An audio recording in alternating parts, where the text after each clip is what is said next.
All right, we're here with Dan Barber. Nice to meet you, Dan. Nice to meet I you, know I've known Brad. you for years, but hey, that's all right. Dan. We're here with Dan Barber in front of the Tiffany Wildlife Area here in Arkansas, western Wisconsin. It's the largest floodplain forest in the upper Midwest. And what I think some people don't realize is that all this public land that's around the Wisconsin used to be somebody's land at one time.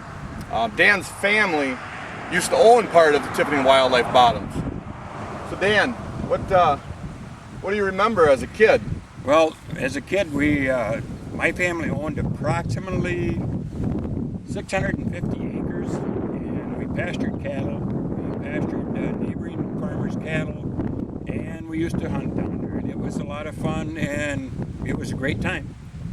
Was besides pasture and neighboring farmers' cattle, what else was done down there? Years ago, before my time, and when my dad was a small boy, there used to be a gentleman that farmed out there. He had, I don't know, I think it was like a 10-acre field. He had a barn, he milked cows, and he had a team of horses. He'd bring the milk across, and he'd bring it up over. I think about the last time he was farming, there was quicksand down here, and he ended up losing a team of horses coming across to bring the milk back. So with that being all wetlands and stuff, you know, all them was it like that when you were a kid? Was there that many trees and stuff down there? No, it was pretty open because we pastured cattle, and the cattle kept a lot of that down. And it was you could walk down through it and you could see a long ways. It was open. Now that there is no cattle down there, yeah, it's grown up to be quite a wildlife area. I know it's got the reputation. We're standing here in front of the sign, and on the sign it says that there's 75% of Wisconsin's nesting birds.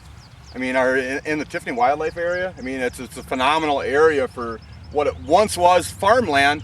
Is now teeming with wildlife, and it's there for the public to enjoy. Right. For people. There's a tremendous amount of wildlife that lives in here.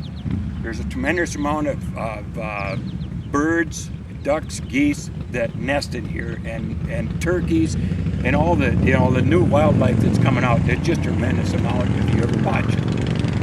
I mean, the Tiffany Bottoms it's beautiful down there, and that used to be in your homestead. Yep. How come your father decided to get rid of it? He retired out of farming, and I think it was late 70s. The DNR contacted him about buying it, so they could add it into the Tiffany Bottoms that already existed. And they made a deal, and within a couple of months, he sold it. And he was retired farming, so there's no use in hanging on to it. All right.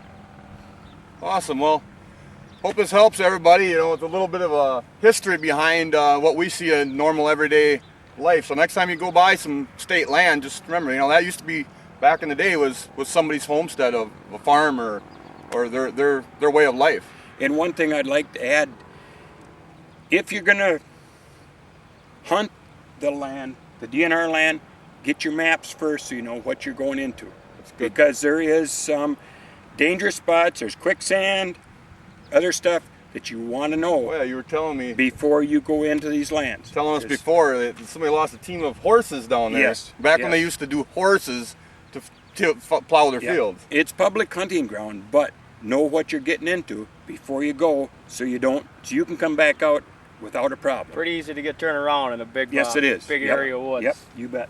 Thousands and thousands of acres. Yes. On this parcel anyway. But You bet. hey, thanks for your time, Daniel. Not a problem, you betcha. Thank you, Dan. You're welcome.